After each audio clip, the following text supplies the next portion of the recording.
Bismillahirrahmanirrahim. Assalamualaikum warahmatullahi wabarakatuh. Waalaikumsalam warahmatullahi wabarakatuh.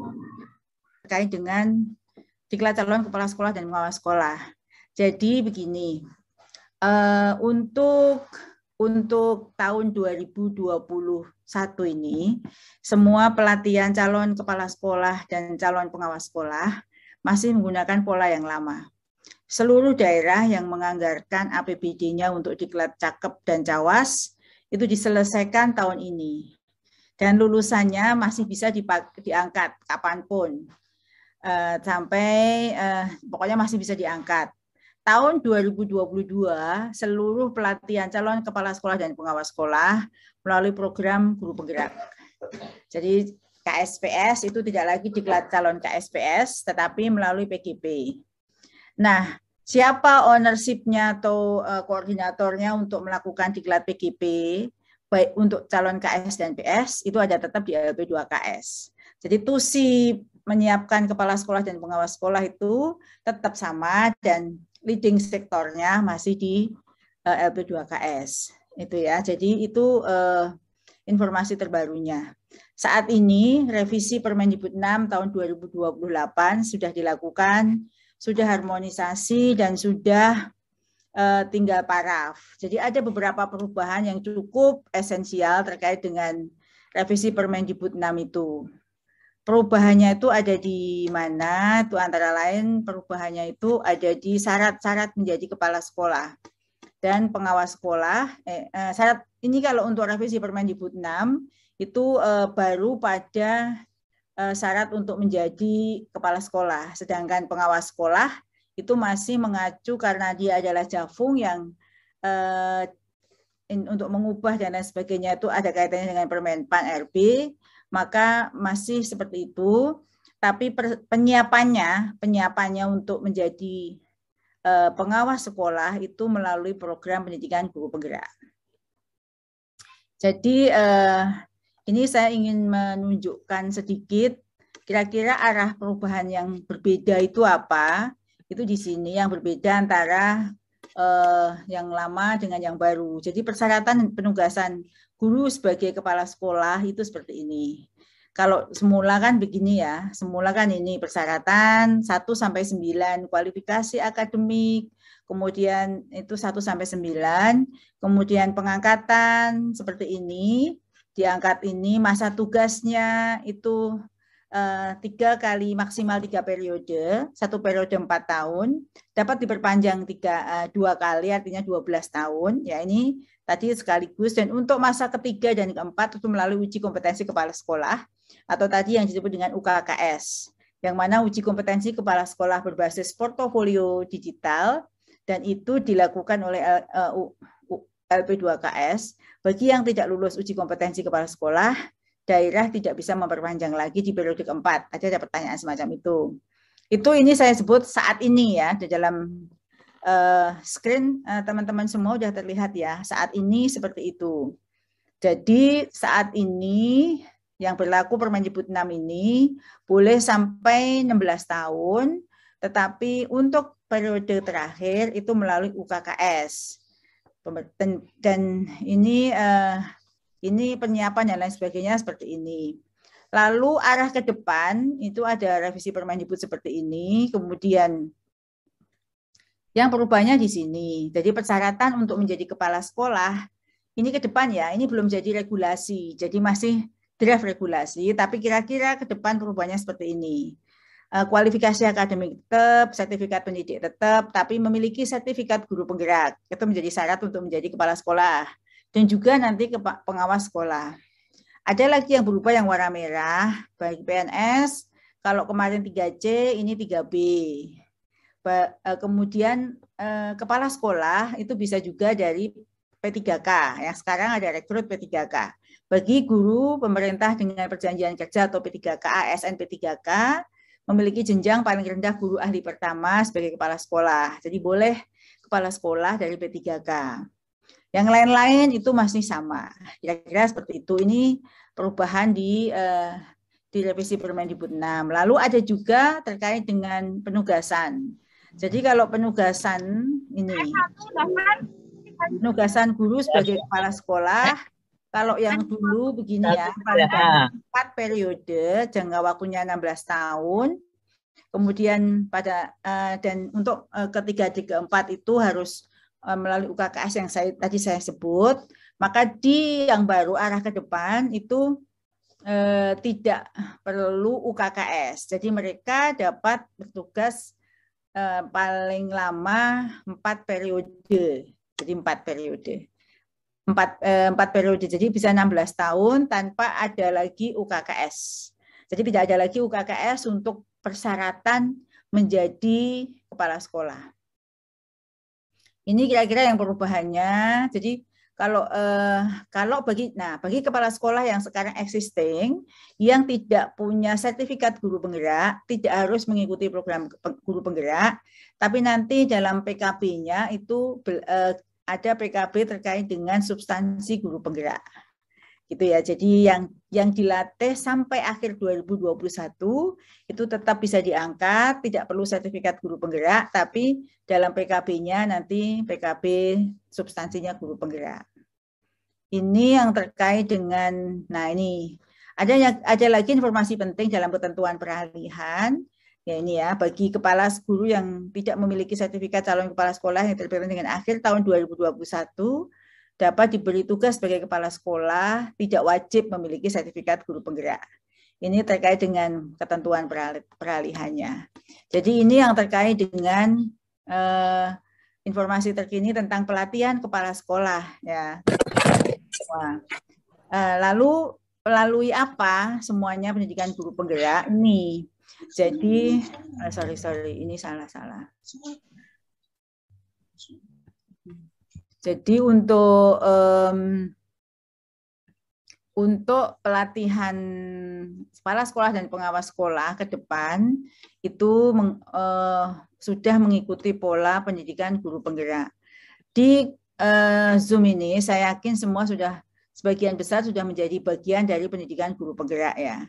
Jadi saya ingin mengenalkan sedikit pendidikan guru penggerak ini, mengapa sekarang menggantikan diklat calon KSPS.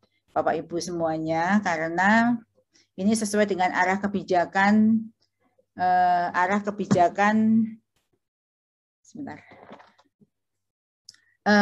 Saya yakin semua teman-teman sudah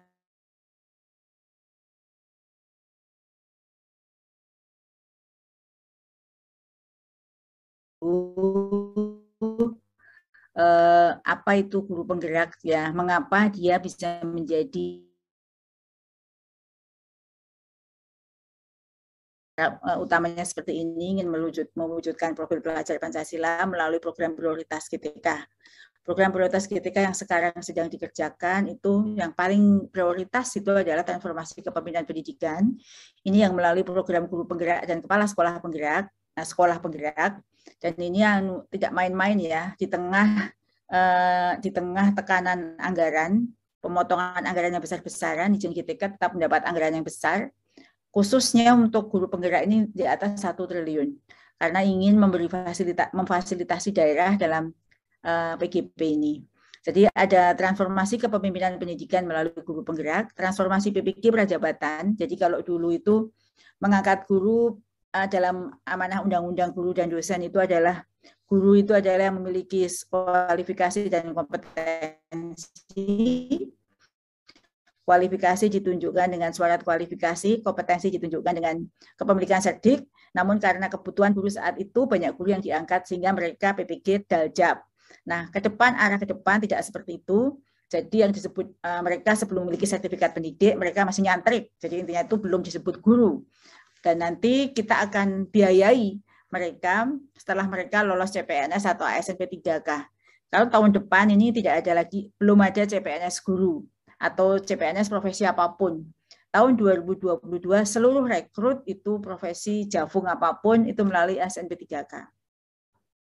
Dan program ketiga adalah pengembangan ekosistem belajar di setiap provinsi melalui Baret Guru Penggerak dan pemberdayaan komunitas pendidikan melalui POP, revisi regulasi agar supaya perubahan-perubahan yang sekarang akan kita jalankan seperti melalui transformasi kepemimpinan melalui PGP itu dapat berjalan. Nah, Program prioritas yang pertama adalah transformasi kepemimpinan pendidikan, itulah guru penggerak, yang mana program arah ke depan program guru penggerak itu adalah program guru penggerak akan fokus pada pengembangan kepemimpinan pembelajaran dan kemandirian guru dan pengembangan profesional dirinya, menjadikan program guru penggerak kalau guru tidak dapat menerapkan pengetahuan keterampilan, maka di program pendidikan guru penggerak ini, kepala sekolah dan pengawas sekolah itu sebagai mitra guru penggerak untuk bersama-sama melakukan transformasi pendidikan di sekolah. Selain itu, program ini ditujukan untuk para guru yang berpotensi menjadi pemimpin pendidikan di masa depan. Ke depan arahnya itu bukan hanya kepala sekolah, pengawas sekolah, bahkan pemimpin-pemimpin instansi pendidikan itu diharapkan dari guru penggerak. Jadi program guru penggerak akan melakukan asesmen dari sisi pedagogi, kemampuan analitis, motivasi, dan kompetensi lainnya. Jadi kalau dulu penunjukan dari kalau pelatihan guru ditunjuk karena hasil UKG, ini adalah keinginan, panggilan dari hati teman-teman guru ini ingin menjadi guru penggerak. Lalu program ini harus mengedepankan coaching dan on the job training untuk memastikan teori-teori belajar yang didapatkan di ruang pelatihan benar-benar bisa diimplementasikan. PGP mengembangkan komunitas praktik, ya teman-teman sudah tahu, dan guru penggerak memberdayakan ekosistem sekolah di sekolah lainnya untuk bersama-sama meningkatkan kualitas pembelajaran bagi guru dan murid. Nah, visinya mewujudkan capaian Merdeka Belajar. Capaian Merdeka Belajar ini adalah profil pelajar Pancasila. Karena profil pelajar Pancasila itu adalah objektif utama dari program Merdeka Belajar.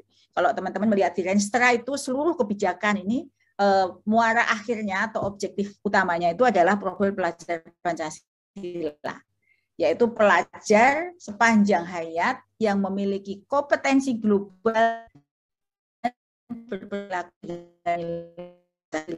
Nah, mencapai itu kan tidak mudah. Cara-cara biasa yang kita lakukan sekarang ini itu tidak akan bisa dicapai karena untuk wujudkan mereka yang kreatif, gotong royong, bernalar, kritis, ini kita mengukur capaian pembelajaran berdasarkan hasil belajar mata pelajaran tertentu. Nah, inilah visi dari guru penggerak. Nah, ke depan Kemendikbud akan mendorong guru penggerak menjadi pemimpin pendidikan di masa depan. Menjadi apa mereka? Kepala sekolah, pengawas sekolah, instruktur pelatihan guru.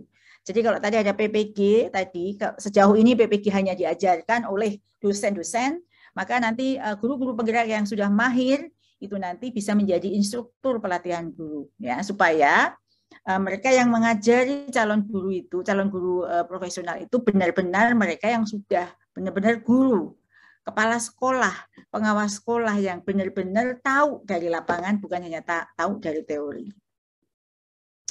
Nah, ini guru penggerak adalah pemimpin pembelajaran yang mendorong tumbuh kembang murid secara holistik, aktif, proaktif dalam mengembangkan pendidik lainnya untuk mengimplementasikan. Jadi penggerak itu bukan hanya dia mengajari anak, tapi dia bisa mengembangkan pendidik lainnya. Makanya disebut penggerak, karena dia akan mengajak pendidik lainnya untuk mengimplementasikan pembelajaran yang berpusat pada murid, serta menjadi teladan dan agen perubahan, agen transformasi ekosistem pendidikan untuk mewujudkan profil pelajar Pancasila. Ini selama ini pelatihan kepala sekolah yang baru ini 6 bulan, 5-6 bulan, maka pendidikan guru penggerak ini waktunya 9 bulan, terdiri dari kelas pelatihan daring, lokakarya, dan pendampingan. Apa sih bedanya guru penggerak dengan yang guru tidak penggerak? Guru penggerak mengikuti mereka sama-sama berpihak pada murid sebenarnya. Muridnya, tapi luarannya adalah murid Merdeka Belajar. Guru menggerakkan komunitas belajar di sekolahnya dan di luar sekolahnya. Guru lain diharapkan setelah dia bisa menggerakkan komunitas di luar sekolahnya, guru lain dapat menerapkan pembelajaran aktif sesuai dengan tahap perkembangan murid, dan guru dia sendiri bisa menerapkan pembelajaran aktif. Jadi selain dia implementasi di sekolahnya, dia juga mengajak guru lain. Nah, ini bedanya peran guru saat ini dan harapan untuk guru penggerak itu bisa seperti ini. Jadi kalau saat ini peningkatan prestasi akademik murid yang dilihat dari pencapaian nilai UAN berapa mapel gitu, ke depan mendorong tumbuh kembang murid secara holistik. Jadi yang disebut holistik itu terwujudnya profil pelajar Pancasila. Kalau guru saat ini mengajar dengan kreatif, jadi sudah bagus karena dia kreatif, tapi saat ini menjadi coach, mentor bagi guru lain. Jadi bukan hanya untuk mengajar, tapi dia bisa berperan sebagai coach atau mentor. Dia mengembangkan diri secara aktif menjadi teladan bagi transformasi bagi ekosistem pendidikan. Pengawas, lalu peran pengawas dan kepala sekolah dalam pendidikan dalam guru penggerak apa? Pengawas dan kepala sekolah adalah mitra strategis guru penggerak dalam mengupayakan terjadinya transformasi pendidikan di sekolah dan wilayahnya. Ini ya peran pengawas dan peran kepala sekolah. Jadi kalau dari desain awal Merdeka Belajar itu, kepala sekolah dan pengawas sekolah itu adalah unsur yang penting sekali dalam terrealisasinya capaian profil pelajar Pancasila itu. Selalu ada ditulis dalam setiap konsep Merdeka Belajar ini. Pengawas sekolah itu mitra guru penggerak dalam mengaktifasi program-program pengembangan guru di wilayahnya, sedang kepala sekolah wajib memfasilitasi dan mendukung proses belajar calon guru penggerak dan bersama-sama mengupayakan terwujudnya Merdeka Belajar. Karena sepintar apapun, sebagus apapun guru penggerak, kalau tidak ada fasilitasi dan dukungan dari kepala sekolah dan pengawas sekolah, maka tidak akan berhasil.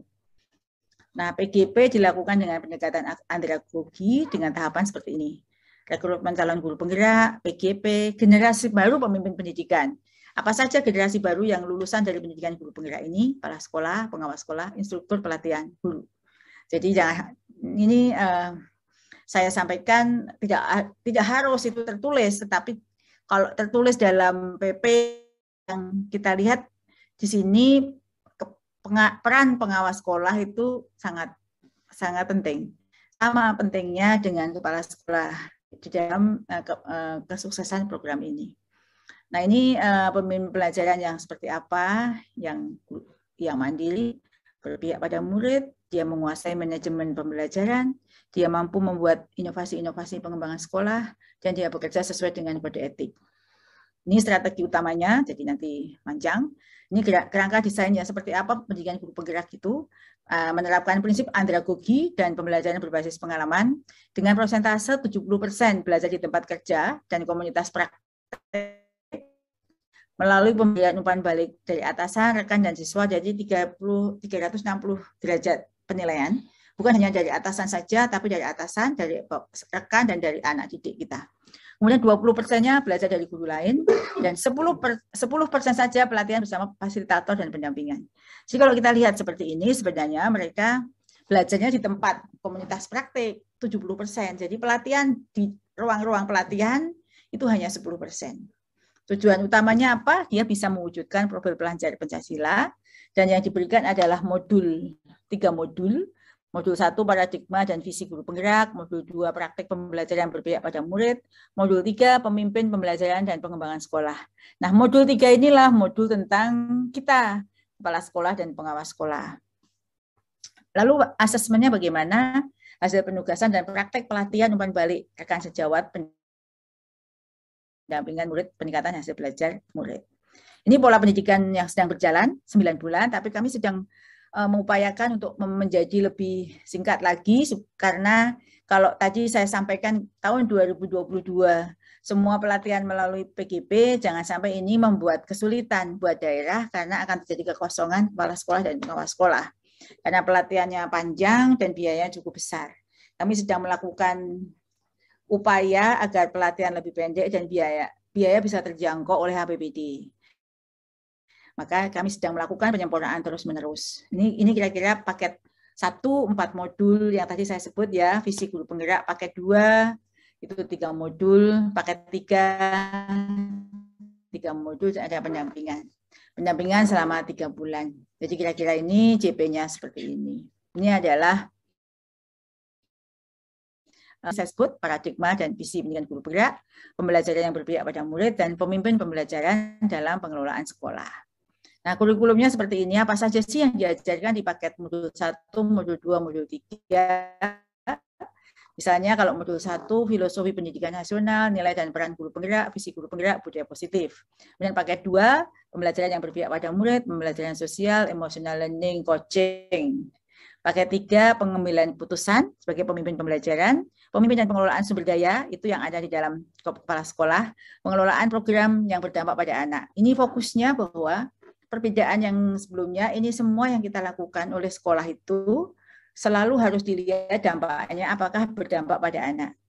Kalau pelatihan kepala sekolah dan pengawas sekolah bukan hanya kepemilikan sertifikatnya saja, tapi apakah setelah Bapak Ibu mengikuti pelatihan kepala sekolah dan pengawas sekolah itu ada perubahan yang dirasakan oleh anak didik kita.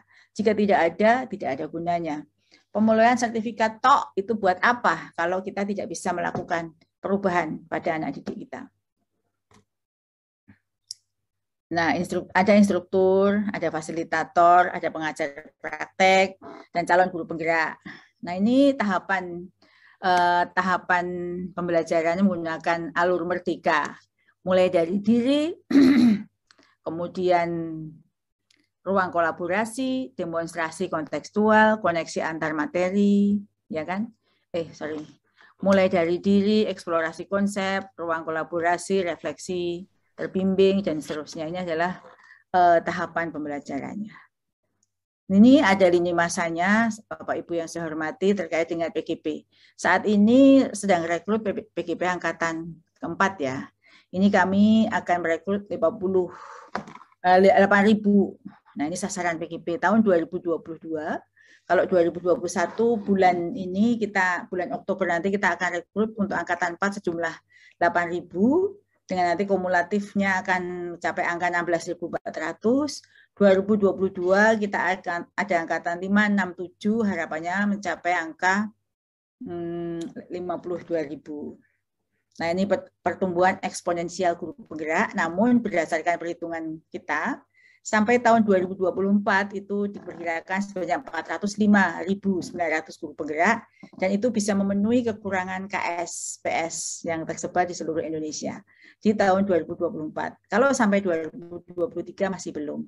Jadi bisa menggunakan diklat-diklat yang sudah dimiliki oleh kepala sekolah dan pengawas sekolah saat ini. Ini adalah sasaran guru penggerak angkatan pertama sudah. Dari Nusa Tenggara, Papua, Sulawesi, Jawa 2, Kalimantan, Sumatera 6, itu seluruh Indonesia sudah tersentuh oleh guru penggerak. Itu terkait dengan guru penggerak, Bapak Ibu, yang menjadi, saya hanya mengenalkan sekilas, saya yakin Bapak Ibu sudah mengenal semua, tapi kira-kira arah kebijakan ke depan tahun 2022 itu seperti itu. Perubahan Permendikbudnya seperti itu, dan nanti teman-teman saya untuk pengawas sekolah ini sudah tahu lebih dulu dari teman-teman yang lain terkait dengan seleksi KSPS yang akan datang. Dan isu yang terakhir yang ditanyakan ke saya supaya lengkap teman-teman untuk mendapatkan substansinya, bagaimana perkembangan seleksi ASN guru P3K saat ini, bahwa ini tadi yang saya laporkan, jumlah guru KSPS di Indonesia saat ini seperti ini, ya. Dan nanti teman-teman bisa menyampaikan kenapa kok ASN P3K bukan seleksi CPNS gitu. Karena kalau kita lihat rasionalnya seperti ini, kita ada sebenarnya kekurangan guru kita ini seperti ini.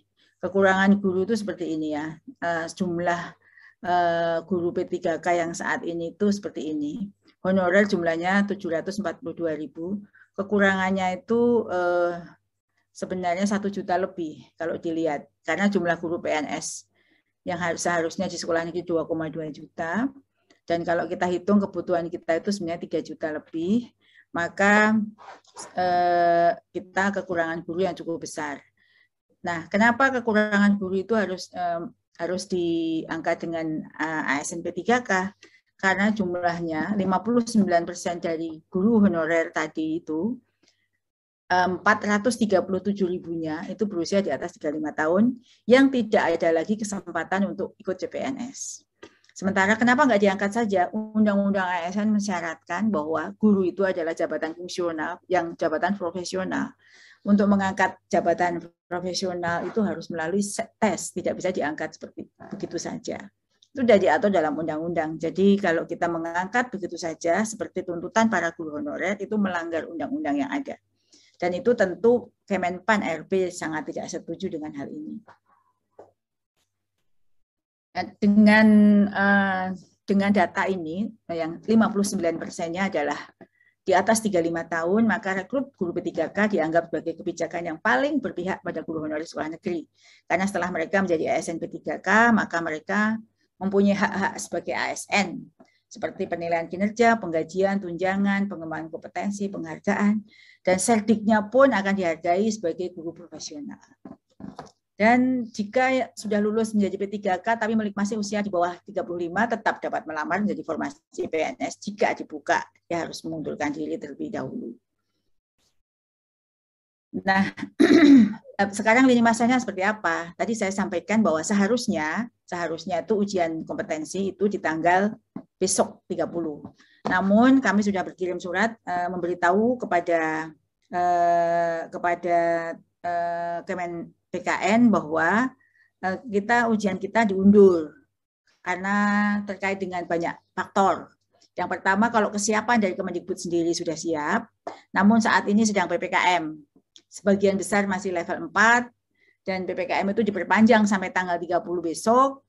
Kalau level 4 itu rekomendasi dari Satgas itu nggak boleh ada kumpulan pertemuan, kerumunan, sehingga kami berharap PPKM itu akan berubah status menjadi turun ke level 3 sehingga kita bisa melakukan mengumpulkan mereka di TUK yang terdekat. Nah, jadwal ujian kompetensi 1 yang semula direncanakan akan dilakukan di tanggal 30 besok, itu kami sudah mendapatkan persetujuan dari BKN itu akan dilaksanakan di tanggal 13 September.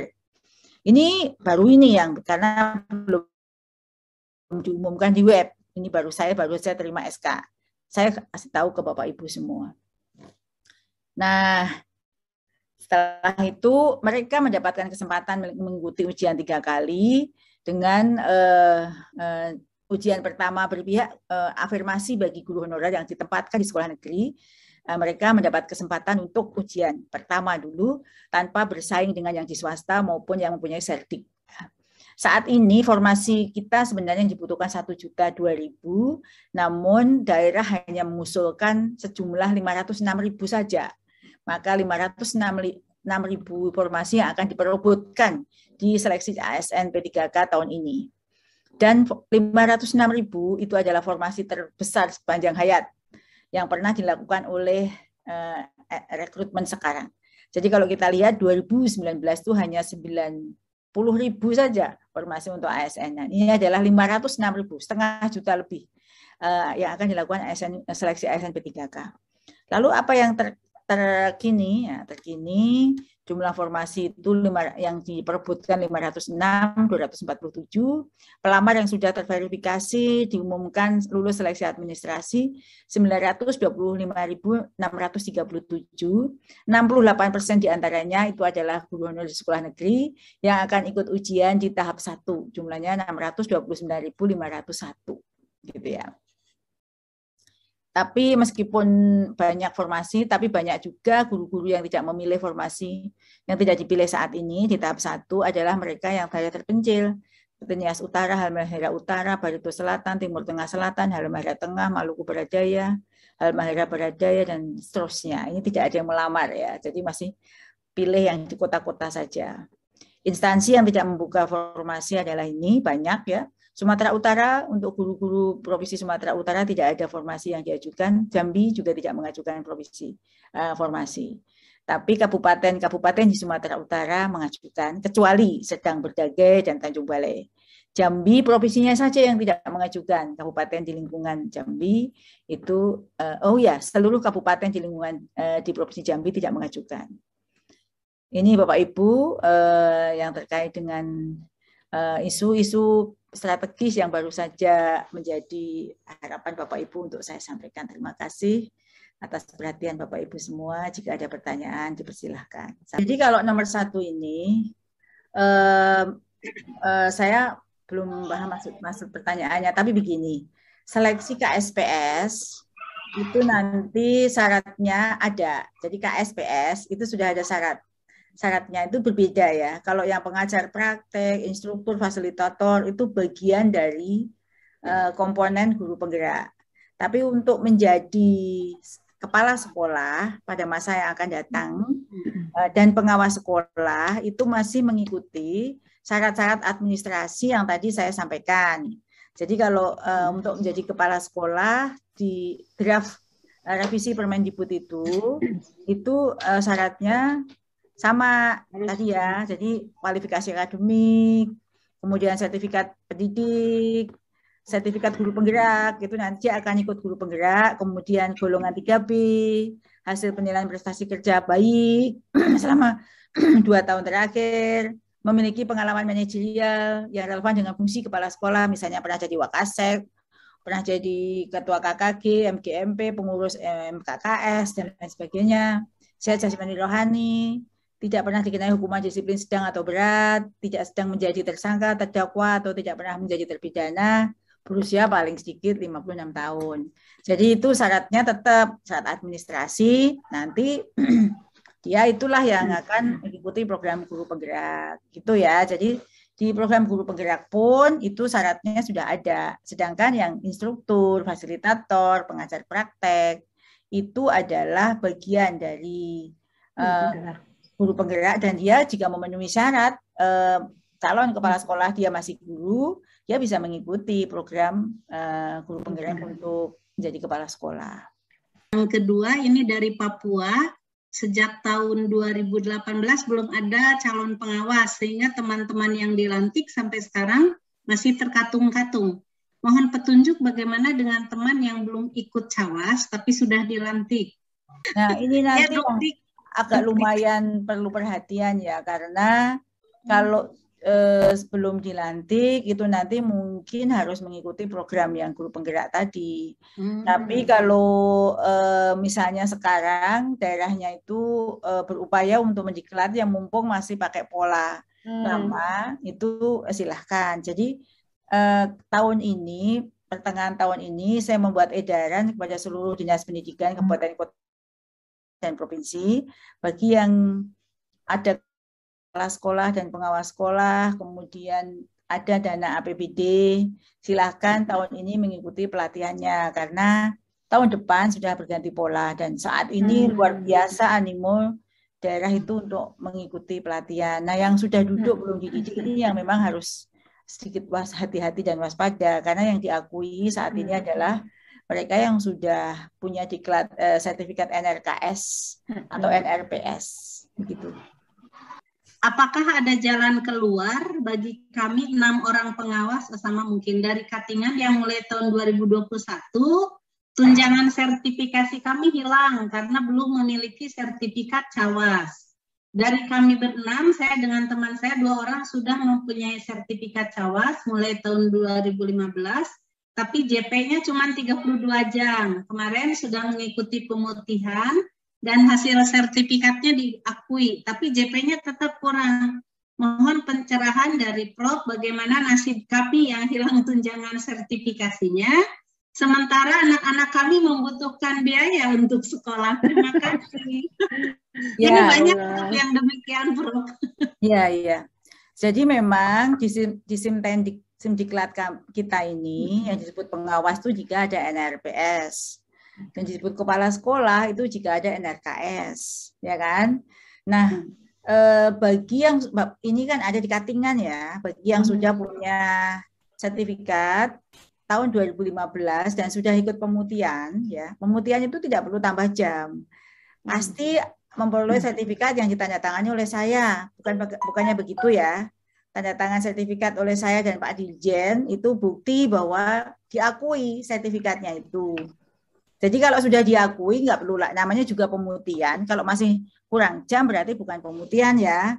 Jadi ini adalah sudah kita akui, tinggal menginput, nanti minta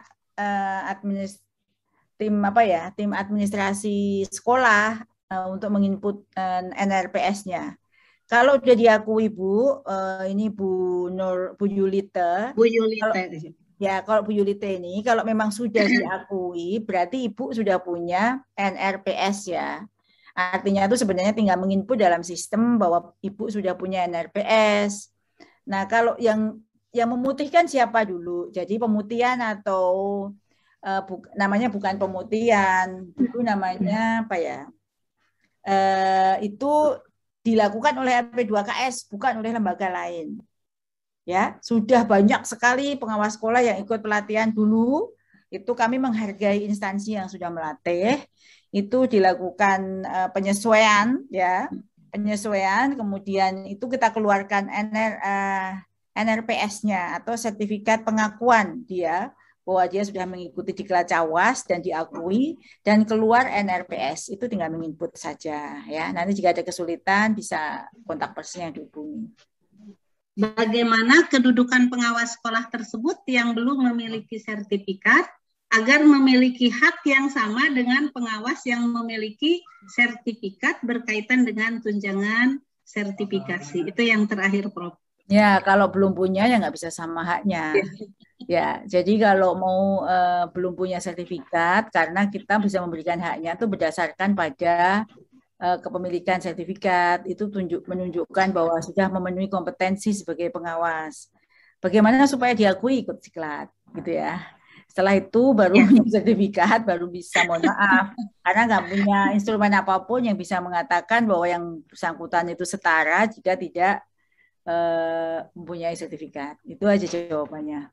Yang pertama, ini masalah guru penggerak, perekrutan guru penggerak. Ini saya bacanya kan secara bergiliran per kabupaten, kota, dan provinsi. Sehingga seperti di Kota Jayapura sudah pernah mendapatkan giliran tersebut. Dan sudah ada yang menjadi CGP-nya. Tapi masih ingin guru-guru lain itu mengikuti. Pada waktu itu terbatas ya waktunya segala macam, kebetulan bersamaan dengan aktivitas kegiatan yang lain sehingga belum sempat atau belum selesai untuk ikut mendaftar di perekrutan tahap yang waktu itu. Nah, apakah ada perekrutan kembali ke kuota yang kabupaten kota seperti Kota Jayapura yang sudah pernah, apakah bisa kembali lagi ke kuota ke Jayapura lagi, ke Kota Jayapura lagi? Yang kedua, pertanyaannya adalah tadi ada terkait tentang PPG dalam jabatan. Pada tahun lalu, kebetulan saya ikut kegiatan menjadi fasilitator untuk dosen dan guru pamong ya waktu itu. Lupa namanya kegiatan penyegaran apa gitu, lupa saya. Kemudian selesai, terus kami melatih untuk dosen-dosen tersebut dan guru pamong hingga akhirnya saya pribadi menjadi guru pamongnya.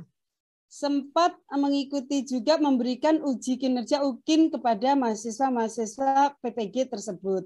Nah, untuk tahap yang sekarang di tahun 2021 nama saya sudah nggak bisa masuk lagi. Alasannya di situ mau dimasukkan ke dalam aplikasinya, di dalam sana dinyatakan bahwa tidak terkoneksi dengan Dapodik. Nah, ini saya bingung kok. Aduh, padahal ikut kegiatan PPG itu banyak sekali manfaatnya gitu. Banyak sekali ya ilmu-ilmu yang saya dapatkan sebagai guru pamong, sebagai fasilitator di sana. Nah, mohon petunjuk kenapa kok saya itu tidak bisa lagi masuk menjadi guru pamong. Kalau untuk yang memang ini ya, kita punya 514 kabupaten kota dan 34 provinsi. Dan seluruh program guru penggerak itu kan didanai oleh APBN. Jadi kami memang tidak bisa serentak ya. Tapi nanti akan terulang siklusnya. Kalau tadi pertanyaannya kapan Kabupaten Jayapura atau Kota Jayapura, itu ada lagi di angkatan ke-6. Misalnya di Papua dan Maluku, itu ada Kota Jayapura, Kabupaten Manokwari, Ternate, Merauke, Tidore Kepulauan, Bulu, Halmahera Barat, Halmahera Timur, Mimika, Raja Ampat, Jayapura. Itu masuk lagi Kabupaten dan Kota Jayapura di angkatan 6, tahun 2024 kalau nggak salah. Angkatan 20 hafal, Prof. angkatan itu angkatan 6 ya. Angkatan 6 itu di tahun 2022, tahun depan. Itu ada lagi ya untuk Jayapura. Kalau tahun 2000 angkatan 5 itu angkatan 6 kan berarti di tahun depan ya, itu sudah masuk lagi 6 sampai 7. Nah, angkatan 6 itu pun masih lagi Papua. Angkatan 5 itu Papua dan Maluku ada lagi, tapi kabupaten yang berbeda. Nanti akan kembali seperti itu. Misalnya kalau angkatan 5 di Papua Maluku itu ya Tolikara, Maibran, Yakuimo, Mamberamo, Nduga, Yalimo, Puncak, Mamberamo Raya dan seterusnya. Bergantian, Bu. Jadi pasti akan kembali ke siklusnya itu, dan pemilihan lokasi itu sebenarnya berdasarkan perhitungan kita terkait dengan guru penggerak, kepala sekolah dan pengawas sekolah yang sudah mulai banyak yang pensiun, seperti itu. Itu pertanyaan pertama ya. Buat teman-teman yang lain di kabupaten kota lain yang kemarin belum sempat ikut, jadi ini saya selalu mendorong untuk ikut program guru penggerak karena disitulah nanti pola karir guru itu dimulai. Jadi dari setelah guru penggerak menjadi kepala sekolah, pengawas sekolah dari situ. Kemudian untuk pertanyaan yang kedua, mungkin secara teknis saya akan koordinasikan dengan tim PPG ya. Saya tidak bisa menjawab karena ini malah sangat teknis sekali. Nanti saya akan sampaikan ya Bu Santi. Terima kasih. Terima kasih. Begini Prof, tadi untuk perekrutan kepala satuan pendidikan kepala sekolah yang harus memiliki persyaratan sebagaimana yang Prof sebutkan tadi. Tapi saya sedikit lupa ragu dengan persyaratan ini. Sebab begini, kalau biasanya jabatan-jabatan kepala sekolah itu selalu aja terkait dengan jabatan politik. Maaf ya Prof ya. Maaf, ini biasanya seperti itu. Ya. Apakah memang ini persyaratan ini memang betul-betul akan diterapkan ya secara paten atau memang terserah lagi kepada daerah nantinya? Itu yang pertama. Yang kedua, teman saya sudah mengikuti penguatan pengawas, ya, sama-sama dengan saya tahun 2018. Tetapi sampai sekarang sertifikatnya tidak keluar, Prof. Bagaimana caranya, Prof? Setelah dikontak ke, ya waktu itu pelaksananya adalah P4TK Mesin Bandung, ya. Setelah dikontak ke sana, katanya tidak ada datanya. Padahal untuk bukti-bukti visa, daftar hadirnya semua lengkap. Gitu. Gimana, Prof? Petunjuknya, Prof. Terima kasih. Ya. Langsung ya. Ya, langsung aja, Prof. Ya, untuk nomor 1 itulah kita buat rekrut guru penggerak itu kan kita tujuannya untuk meminimalisir tadi ya intervensi politik dalam pengangkatan kepala sekolah dan pengawas sekolah.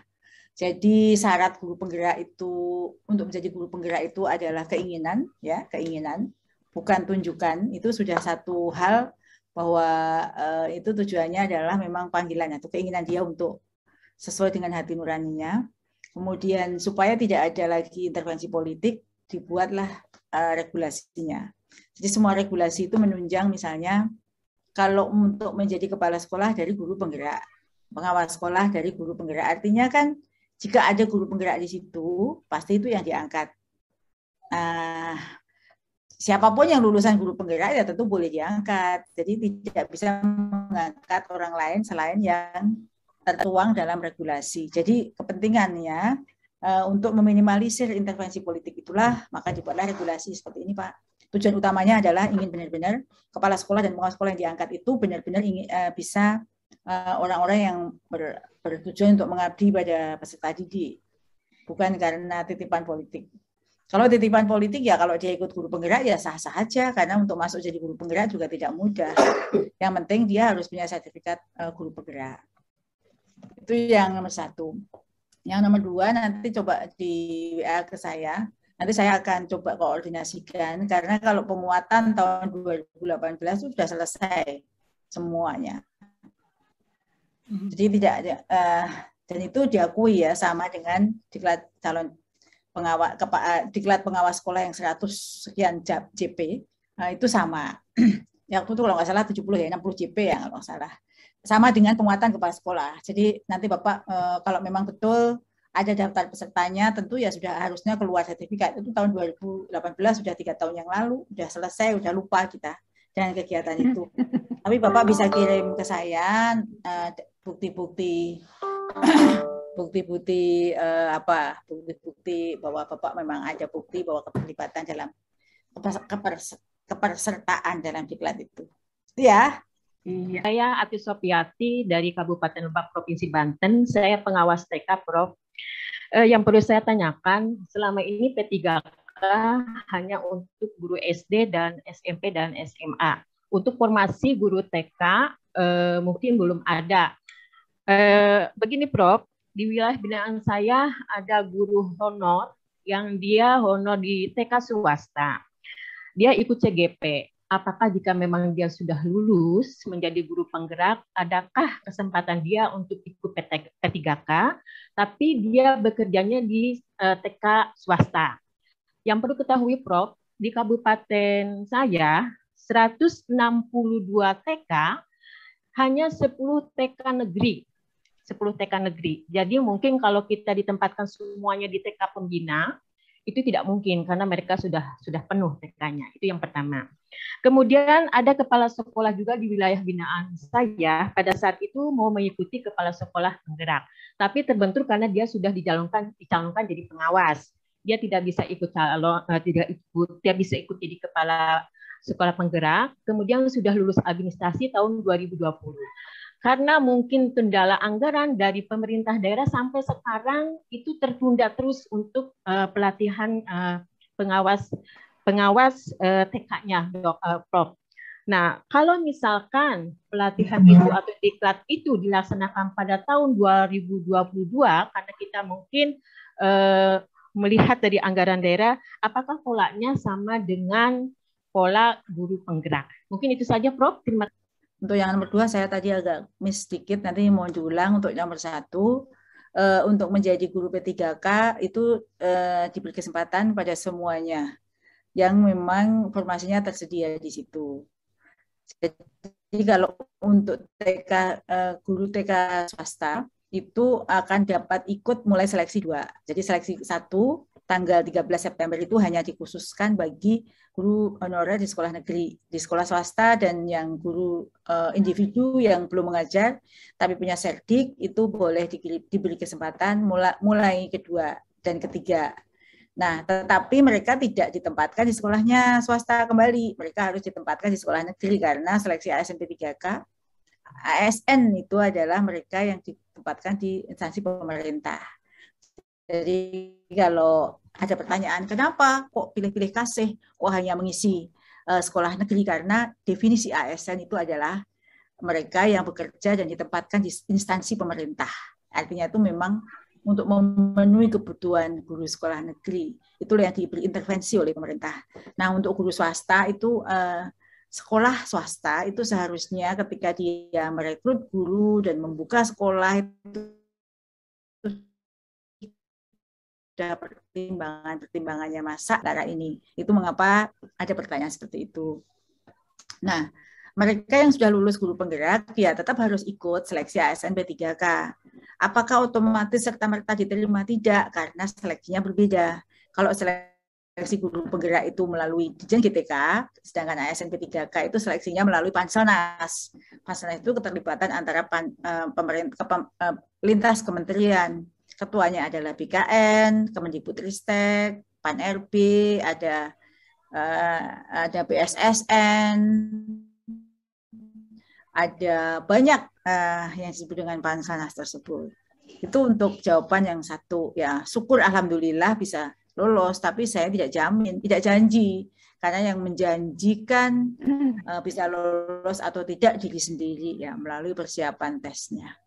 Saya mohon tanya, yang pertama CGP yang saat ini itu didampingi selama 9 bulan dilatih, ketika nanti turun di lapangan setelah dia lolos, C-nya sudah hilang jadi guru penggerak, itu apakah masih ada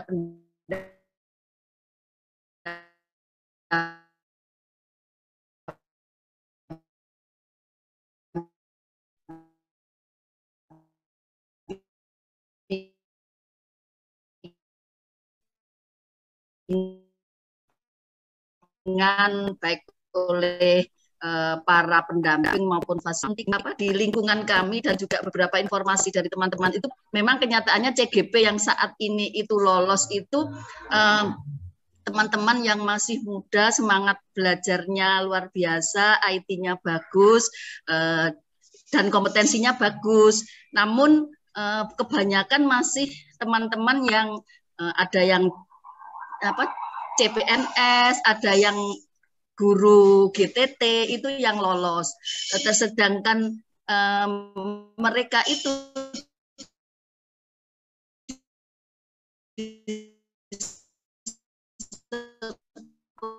sekolah itu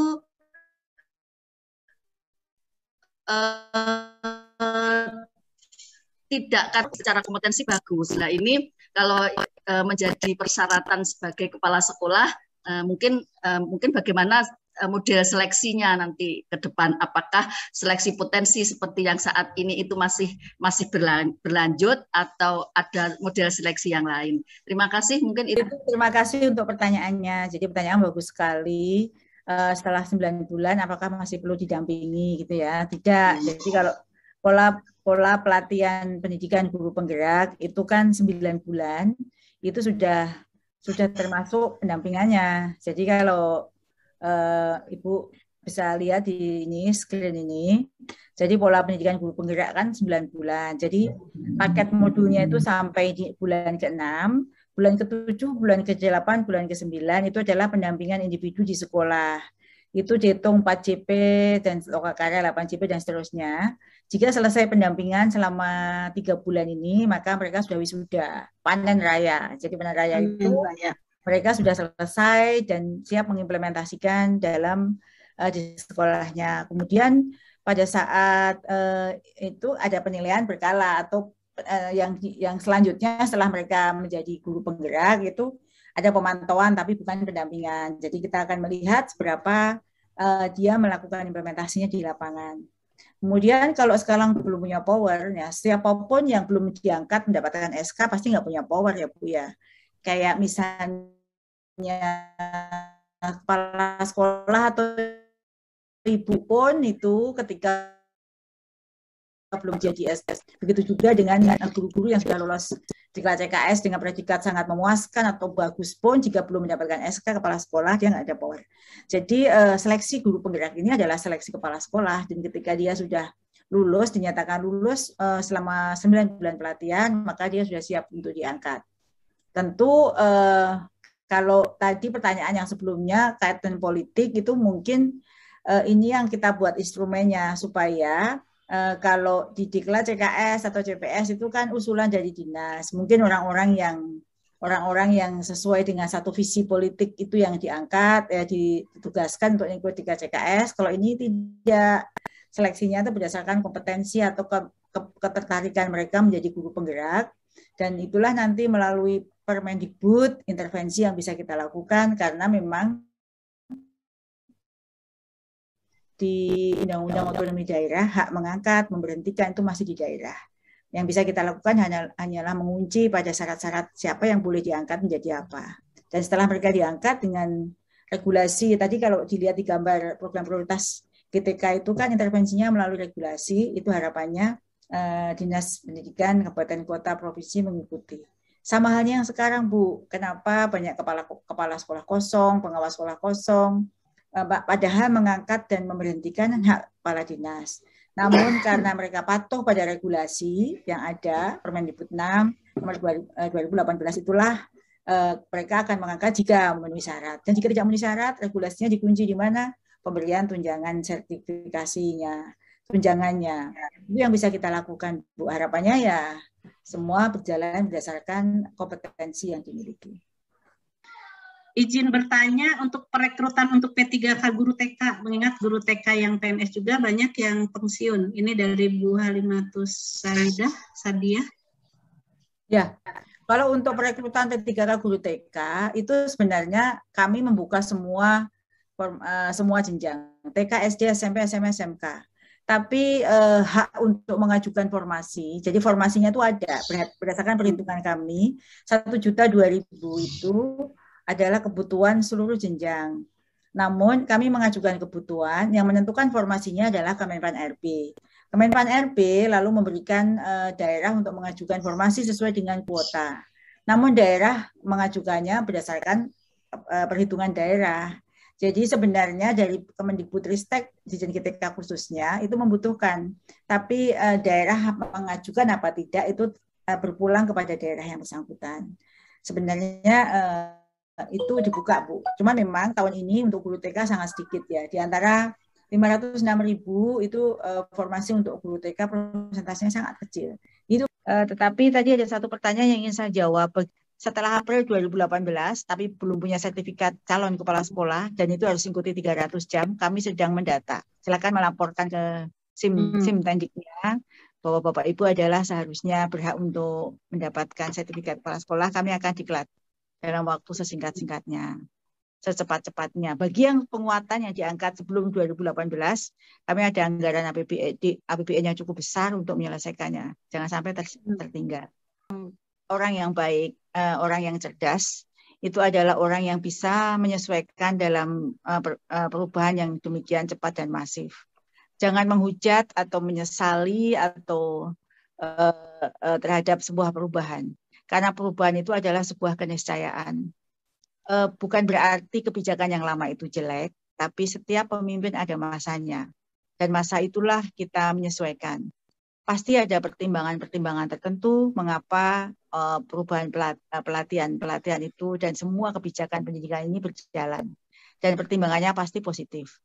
Yang positif yang ingin saya sampaikan kepada Bapak Ibu semua bahwa semua kebijakan Merdeka Belajar ini adalah berpihak kepada murid. Sehingga kita guru-guru yang tidak kompeten pasti akan tersingkir.